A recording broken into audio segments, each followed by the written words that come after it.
Assalamualaikum warahmatullahi wabarakatuh. Waalaikumsalam. Sebelumnya perkenalkan saya Arsyad Putra Aulia dengan NPM 2305040033. Dan saya Fikri Hidayatullah dengan NPM 23.0504.0040. Dan ada teman saya yang membawa kamera di sebelah situ, ada namanya Arya di NPM 0045 Oke. Di sini kami diberikan tugas untuk mewawancarai dari salah satu sosok penting di IMM ya Mas ya. Di sini ada Mas Ablor, monggo bisa perkenalan diri Mas. Terima kasih Mas. Perkenalkan saya Abrar Hakani Faik. Saya sekarang diberi amanat untuk menjadi ketua pimpinan cabang IMM Magelang. Mungkin insya Allah nanti jika diberikan wawancara juga saya bisa memberikan video dan wawasan baru. Amin, amin, bismillah.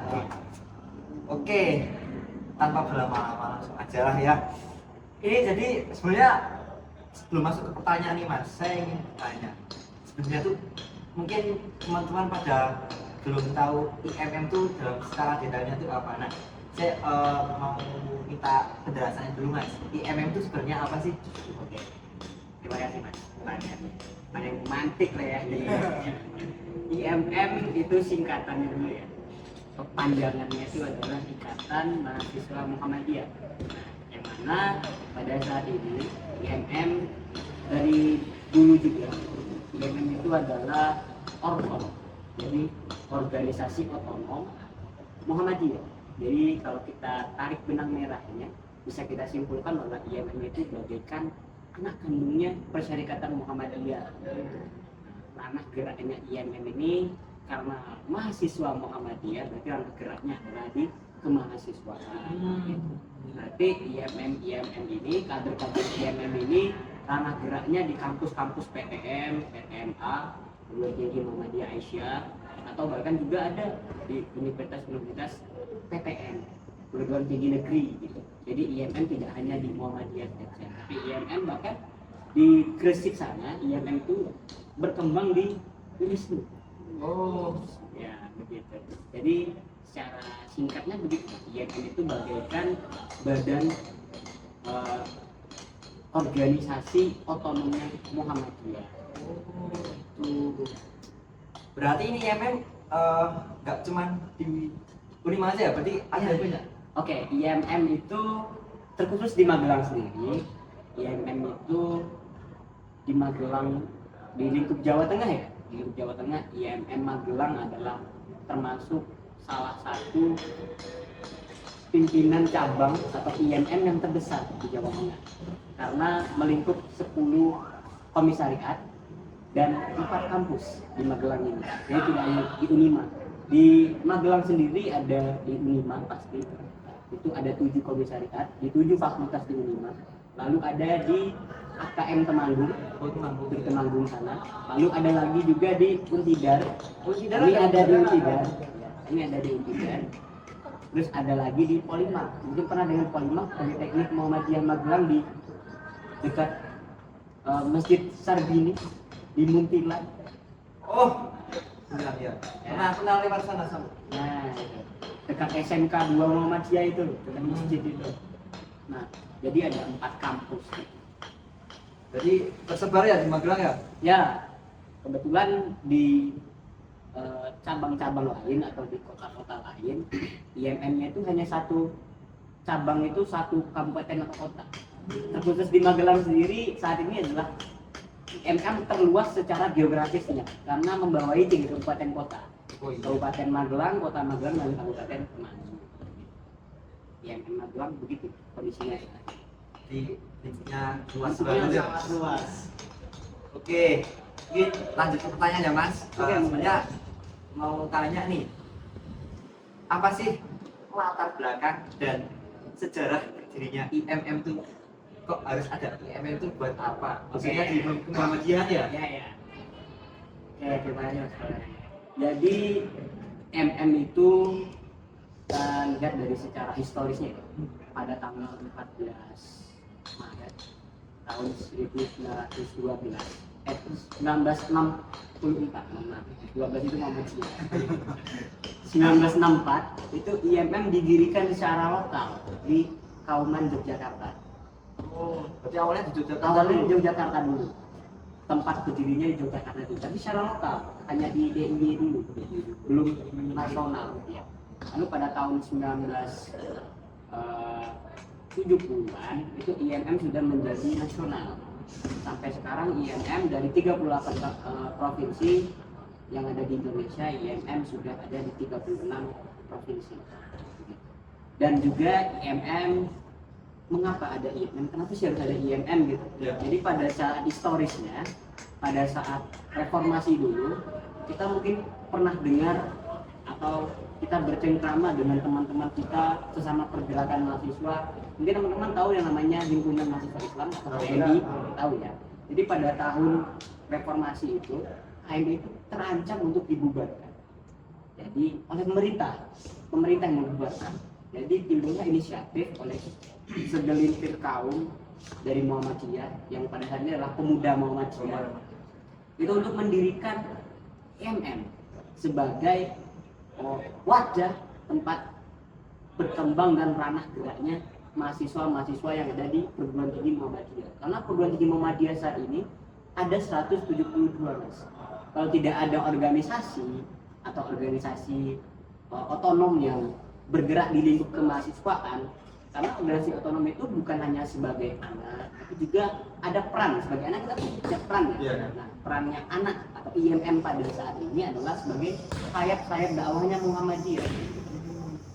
Jadi kalau kita analogikan secara logika, ketika HMI hendak dibubarkan, berarti mereka butuh plan B-nya atau organisasi cadangannya, itu IMM pada saat itu. Nah, tapi itu bukan alasan utama IMM berdiri. Alasan utamanya adalah tadi sebagai wadah tempat 172 kampus ini punya ranah gerak. Oh ya, biar bisa berjalan secara terstruktur ya, biar berjalan sendiri. Tapi itu secara historis, secara sejarah dan latar belakangnya seperti itu.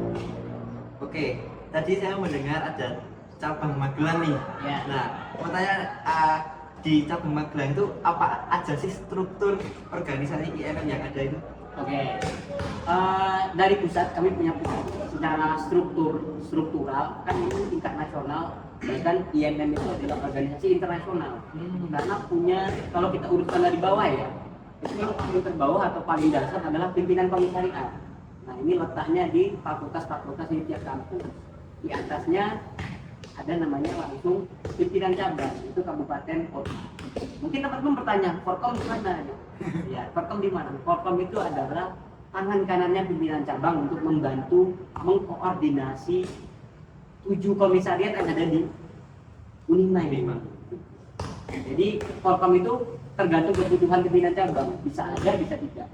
Tapi karena 7 ini nggak mungkin cabang kayak bisa sendiri gitu. Jadi kami butuh tangan kanan kami. Jadi Forkom adalah tangan kanannya. Dan sekarang karena Universitas Muhammadiyah Magelang memberikan kami hak khusus, jadi Forkom itu dijadikan sebagai 3 lembaga tinggi kampus saat ini. Ya, DMU, DPMU, Forkom. Lalu di atas pimpinan cabang itu strukturalnya adalah Dewan Pimpinan Daerah, itu lingkupnya provinsi. Lalu di atas provinsi pasti pimpinan pusat. Nah, lalu kenapa tadi saya menyatakan bahwa internasional? Karena IMM juga punya sekarang ini 17 cabang di luar negeri. 17 cabang di luar negeri. Insya Allah pada tahun depan itu katanya akan didirikan 5 cabang luar negeri lagi. Langsung 5? 5. Sedang menunggu pengukuhan dan sebagainya. Strukturnya di IMM ternyata. Ya, jadi IMM itu punya ADART-nya sendiri. Ya. Jadi IMM itu punya apa? Hak untuk mengatur rumah tangganya sendiri. Makanya kami punya pusat. Ya, organisasi pada umumnya lah ya. Oke. Nah, di IMM kan organisasi besar nih Muhammadiyah, yang dimana letaknya jauh dari adanya program kerja. Lalu apa aja sih program kerja yang ada di IMM itu? Oke, kalau kerja di IMM itu mungkin selama ini kita didoktrin dengan perkataan IM itu rohisnya kampus. Mungkin pernah dengar itu ya, IM itu rohis kampus. Aku mengatakan tidak, IM itu bukan rohisnya kampus. IM itu lebih dari rohisnya kampus. Karena IMM itu ranah geraknya di 3. Ini punya trilogi di 3 ranah gerak, yaitu religiusitas. Kalau diomongin rohis ya karena ada religiusitas kami. Lalu ada intelektualitas, karena yang namanya mahasiswa pasti fokus dengan namanya nilai. Lalu ada namanya humanitas. Jadi IMM itu tidak hanya anak geraknya di kampus saja, tapi IMM juga turun langsung ke masyarakat. Lalu dari 3 anak gerak ini apa sih yang menjadi pokok-pokoknya IMM? Dari 3 anak geraknya ini, IMM itu kalau tadi kan saya sempat katakan IMM itu sayap-sayap pergerakannya Muhammadiyah saja. IMM itu sering mengajarkan kajian-kajian, diskusi-diskusi, dan IMM itu tidak hanya berputar atau berputar seputar ideologi saja. IMM itu sering mengadakan filsafat, kadang kami sering ke kiri-kirian. Jadi IMM itu tidak hanya kanan, tapi IMM itu juga ada kirinya gitu. IMM kiri gitu. Nah, lalu ada humanitas. Lalu alhamdulillah pada Urban kemarin, ini sebagai salah satu bentuk penerapan humanitas kami, IMM Magelang berkolaborasi dengan Unima, itu kami donasi hewan kurban itu 2 ekor sapi dan 2 ekor kambing. Itu pada periode lalu, ada kurban tahun lalu gitu. Dan kami juga pernah mengadakan IMM Humanis namanya. Yang humanis ini kami memberikan cek kesehatan gratis karena kami punya fakultas kesehatan ya. Jadi kami manfaatkan lah kader-kadernya kami. Kami punya memberikan sembako gratis kepada masyarakat sekitar menjadi desa tujuan kami di sana. Lalu kami juga memberikan pakaian tebus murah yang layak pakai. Alhamdulillah kemarin dari 10 karung itu habis semua. Lalu kami juga memberikan parenting atau sekolah orang tua pada saat itu. Jadi kami memberikan edukasi, dan kami tidak hanya memberi, tapi juga memberikan informasi intelektual juga gitu, kepada orang tua tentang sekolah orang tua gitu. Begitu. Itu adalah program kerja unggulannya. Ya. Tapi sebenarnya kalau dibilang program kerja IM itu banyak sekali. Dan dia pada umumnya, organisasi pada umumnya. Ternyata ada kayak parenting untuk orang tua ya. Iya. Itu mungkin sangat dibutuhkan ya di zaman sekarang ya. Mungkin ya zaman sekarang generasinya tuh agak ya itulah ya. Generasi strawberry kalau Iya. Kalau dibahas nanti bahaya. Iya. Oke, bisa lanjut. Pertanyaannya selanjutnya, IMM kegiatan apa saja yang sudah terlaksana? Kegiatan yang terlaksana selain yang saya sebutkan tadi, itu kan salah satu program kerja yang alhamdulillah sudah terlaksana ya. Pada tanggal 31 bulan lalu hingga 3 November itu kan kami punya tingkat daerah ya, 3 provinsi. Alhamdulillah kami membawa salah satu kandidat dari Apa saja ciri khas spesial yang dimiliki organisasi IMM atau perbedaan organisasi IMM dari organisasi lainnya itu apa? Oke, terima kasih pertanyaannya. Ini menarik pertanyaannya. Apa sih ciri khasnya IMM? IMM itu ciri khasnya dengan identitas, berarti atribut yang utama. Itu atribut kami adalah maru. Yang itu identik dengan maru. Dan IMM itu identik dengan perkataannya teman-teman pergerakan kita Cipayung Plus ya, kayak MI, JMNI, PNI, itu ngomongnya IMM itu identik dengan anak-anak Muhammadiyah yang intelek, begitu katanya begitu ya. Lalu keidentikan IMM terus IMM Magelang ini lebih ke ranah humanisnya. Jadi saya membawa IMM Magelang sekarang adalah turun langsung pada masyarakat, karena sekarang ukuran mahasiswa di masyarakat itu sudah kurang. Jadi saya mau mengembalikan peran IMM terutama di ranah kemasyarakatan sebagai agent of change itu sudah kurang sekarang. banyak sekali mahasiswa itu hanya pergi kuliah, pulang, kuliah, dan pulang. Bahkan ya mohon maaf, mungkin ketika kita bisa dihadapkan oleh dua tipe orang yang kupu-kupu dan kura-kura, kuliah rapat, itu kelihatan sekali perbedaannya. Mungkin masnya ini ya contohnya cara membawakan moderator dalam wawancara juga berbeda gitu kan. Itu mungkin bisa menjadi salah satu tolak ukur dalam ranah intelektual saat ini. Ya, ciri khas IMM ya jas marunnya warna merah. IMM identik dengan Muhammadiyah, pasti Muhammadiyah. IMM pada saat ini saya identikkan dengan kehumanitasan. Ternyata awalnya tuh saya kira tuh ya hanya sebatas organisasi Muhammadiyah biasa khususnya untuk mahasiswa, dan awalnya saya kira itu hanya ada di Unima gitu, Nggak ada di Unplai. ternyata sampai ke Untidar. Oh iya, tidak. Saya baru tahu, soalnya saya juga di organisasi saya tersendiri itu saya sering main ke Untidar buat Begitu. ya buat ya temu sesama organisasi, dan baru tahu kalau ada IMM di Untidar. Bahkan ada IG-nya juga, udah lama itu, semenjak 2018. Wah, lama, sudah lama sekali. Jadi yang di Magelang ini itu lingkupnya yang terluas ya. Iya, paling luas di Jateng. Jateng. Semarang itu cuma satu. Cuma satu. Ya, kota Semarang. Berarti ini di IMM di Magelang itu ada 3 ya, Temanggung, Magelang, Kabupaten Magelang sama Kota Magelang ya. Betul. Jadi namanya adalah IMM Magelang Raya. Oh iya, kayak Temanggung ini. Magelang. Temanggung yang ikut Magelang ya. Itu semuanya bisa kayak kalau ada acara itu mesti jadi satu ya, atau Insya Allah Sabtu ini semuanya kami kumpulkan. Ada acara pembukaan di Ade Serentak, itu cabang yang Oh.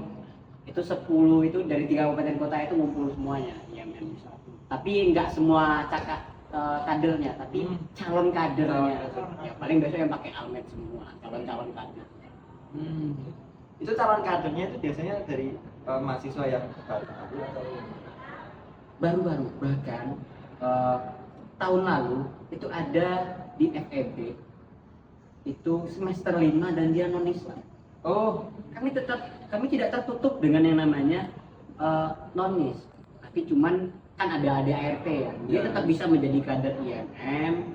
Kan saran dari kader IMM adalah yang pertama Islam pasti, namun kami tidak ada hal yang membentengi bahwa dia tidak bisa jadi pimpinan, jadi hanya sebatas kader saja.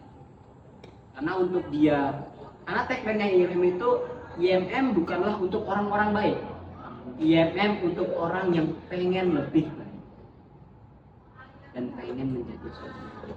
bagus sih. Tagline-nya IMM Bagus. jadi IMM itu bukan orang baik semua, tapi adalah orang-orang yang ingin menjadi lebih baik. Karena kalau kita bilang IMM adalah orang-orang baik, itu kita ngeklaim namanya. Bisa aja ada yang banyak lebih baik daripada IMM. Iya. Itu tagline-nya IMM. Ingin jadi lebih baik. Wah, kata-kata hari ini. Boleh. Mungkin secara singkatnya gitu ya. Nanti kalau semisal butuh lebih lanjut bisa masuk ke maksudnya. Siap. Mungkin hanya itu. Terima kasih untuk Mas Abror atas ilmunya. Semoga bisa bermanfaat bagi kita, bagi teman-teman yang menonton. Lalu saya doakan semoga IMM tetap lancar jaya, sukses selalu, dan semoga menjadi yang tadi, jadi lebih baik lagi.